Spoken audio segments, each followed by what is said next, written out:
Dear friends, thank you very, very much for inviting me to be a part of Adaptation Futures Conference 2016. But above all, I really want to thank all of you who are here because you are here because you are brave enough, courageous enough to engage directly with adaptation. Of the two pillars that we deal with in climate, mitigation and adaptation, I would say adaptation is, of the huge challenge that we have in climate change, adaptation is the more challenging of the pillars.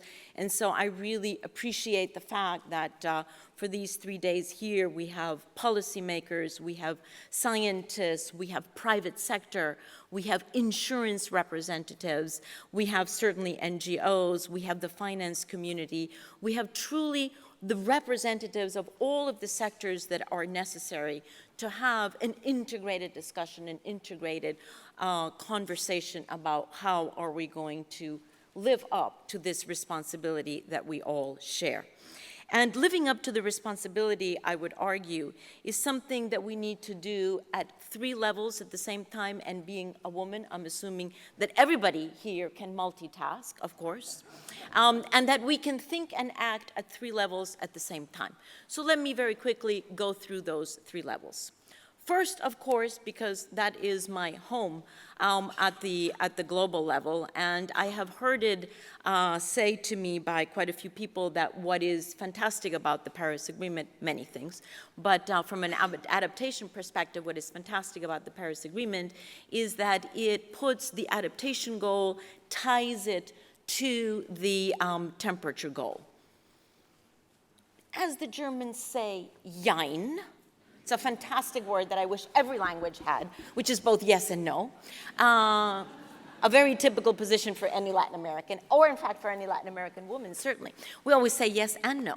So yes, it is very good that the adaptation goal is tied to the temperature goal, but I would argue, actually, we're only using the temperature goal as a proxy. What we're really looking at here is the accumulation, concentration of greenhouse gases in our one and only boss up there, the atmosphere. Whatever we do up there in the atmosphere determines what we can do here on Earth. And so the Paris Agreement, from an adaptation perspective, for me, what it does is it finally acknowledges, in a legally binding treaty, it finally acknowledges the direct relationship between concentrations in the atmosphere and the scope and scale of adaptation that are going to be necessary because of the concentration of the atmosphere. So to all the scientists in the room, please close your ears right now because you're going to cringe when I put out a couple of very, very simplified numbers. But if I use the scientific numbers, nobody would understand. So I'm going to be very irresponsible and simplify. Here is the challenge that we have. Over a very, very short 150 years, if you want to say 6,000 because we humans have been around here for 6,000, but mostly over the 150 years, we have actually managed to put up 2,000 gigatons of CO2 up there that are still up there and will be there for quite a period.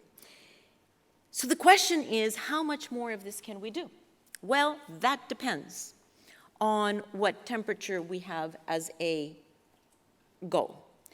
If we say that we're going to keep to well below 2 degrees, and I will have you know that the insurance sector has already said that a world that goes above 2 degrees is systemically uninsurable. Systemically uninsurable. Who wants to live in an uninsurable world? No one. So we will not even contemplate the possibility of going above 2 degrees. But if we're going to stay well below 2 degrees, my friends, we only can put up 1,000 gigatons more. That doesn't mean for this year, for this decade, for this century. It means for the rest of the time that human beings want to stay on this planet until we decide that we're going to use some other planet as well. That's a challenge. That means we've already used up 2/3 of our budget. We have 1/3 left. for the rest of the history of mankind if we want to stay below 2. Now, if we want to stay at 1.5, because frankly, our moral responsibility of everyone alive today is to align ourselves with a 1.5. And if we're going to do that, I'm sorry, scientists, I'm going to simplify this, but we only have 600 gigatons left that we could put out. That is, of course, assuming no negative emissions, et cetera, et cetera, et cetera, a whole bunch of important nuances that scientists would say, but just to get the scale of the challenge that we're facing. So, my friends, in the absence of negative emissions, what that actually means is that we have to reach global peaking, the height of emissions, over the next 5 years, and then begin to descend, actually quite precipitously. That's not easy, and it can certainly be interpreted as a threat, in particular to developing countries, who are still on the growth path of development. What we have to understand is that that development needs to occur, it needs to be accelerated, but it needs to be delinked from greenhouse gas emissions. That delinking is exactly what the Paris Agreement points at. Now, I have written just recently a letter to the science community to invite them all to swallow an alarm clock. And I have swallowed an alarm clock. I invite all of you to swallow an alarm clock and to stand up to our moral responsibility of saying, we are going to make the difference in the next 5 years. This is not about the next 35 years. We have to be at the ecological balance by 2050. But in order to do so, it really means we have to change radically everything that we're doing over the next 5 years. And we have to support the IPCC in the report that they're going to be putting out. And thank you to all the IPCC scientists, some of whom are here, for accepting the challenge of the Climate Convention to write a report in 2018 about the implications of 1.5 and the emissions pathways. Frankly, my friends, the only moral pathway to follow. So that's the global level.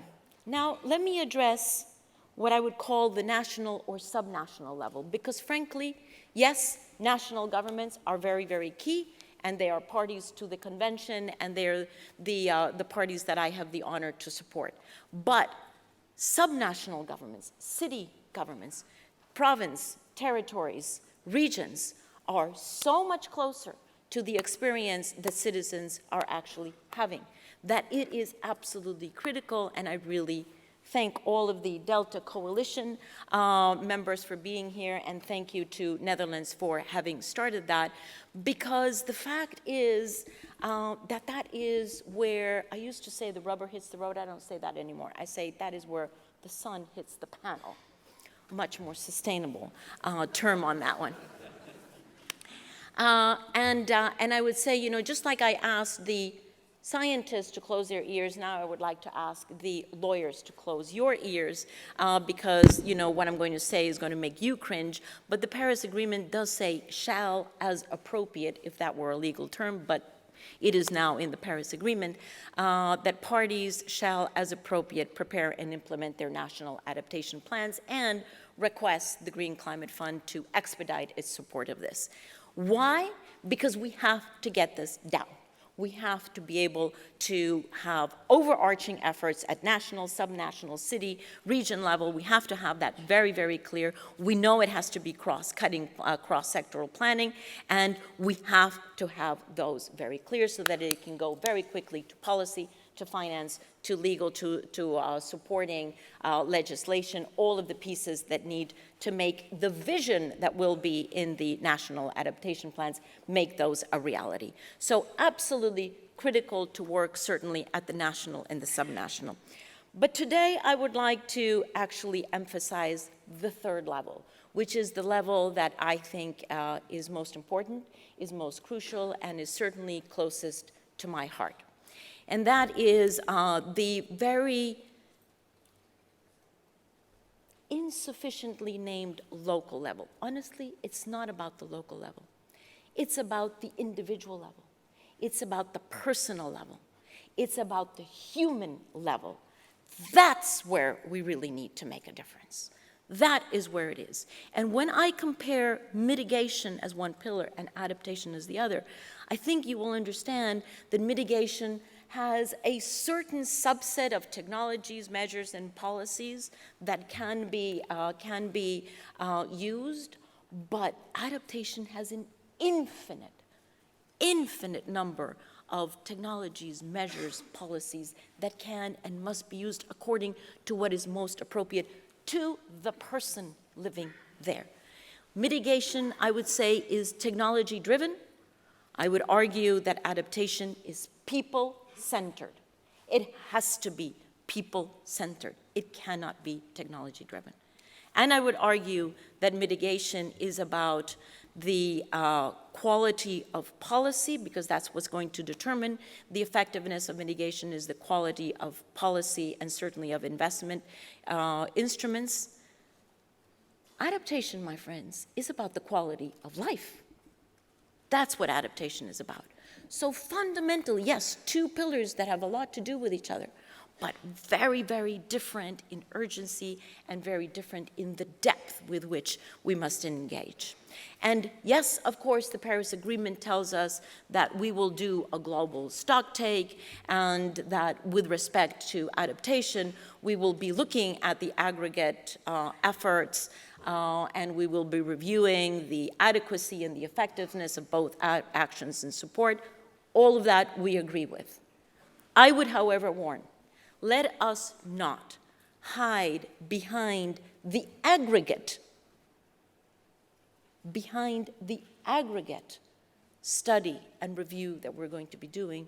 Let us not hide behind the aggregate and falter at our responsibility at the individual level, because it is at the individual level that we must make a difference, in addition to the aggregate.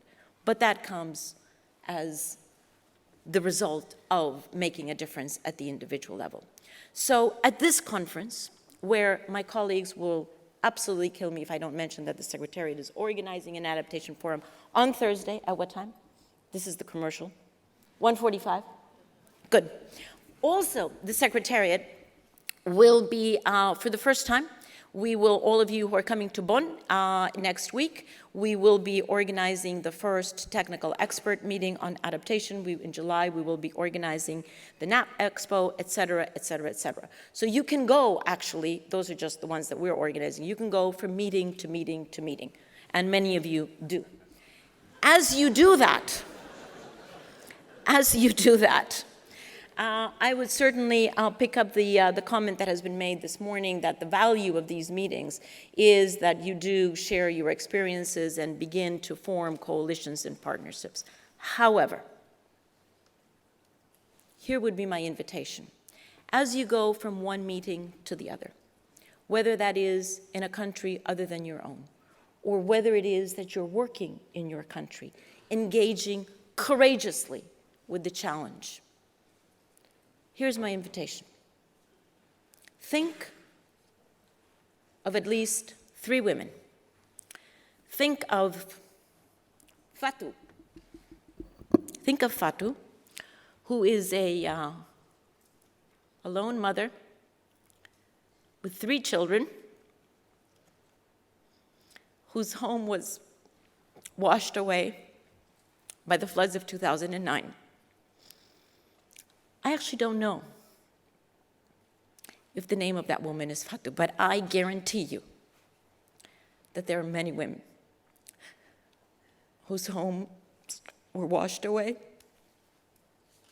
and who are still wondering, what is the alternative in Ouagadougou? Think of Amrita today in the Washan district in Maharashtra,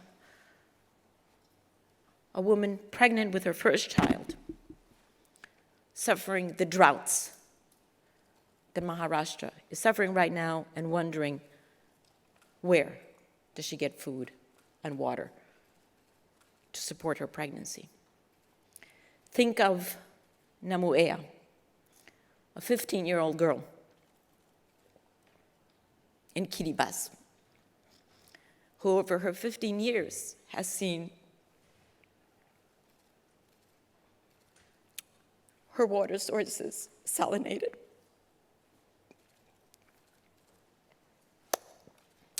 What is she going to do? She wants to have children. She wants to have a future. And above all, she wants to have a future in Kiribati.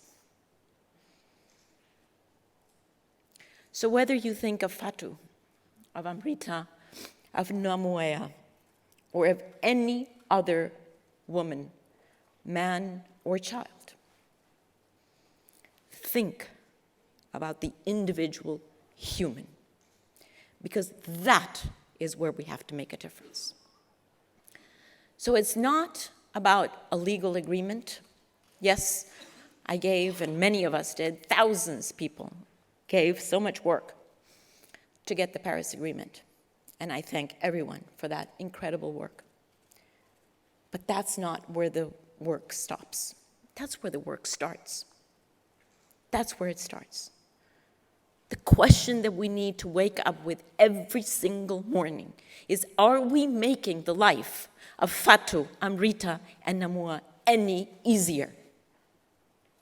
And it is not until we can answer that question with yes that we have finished our work. I thank you.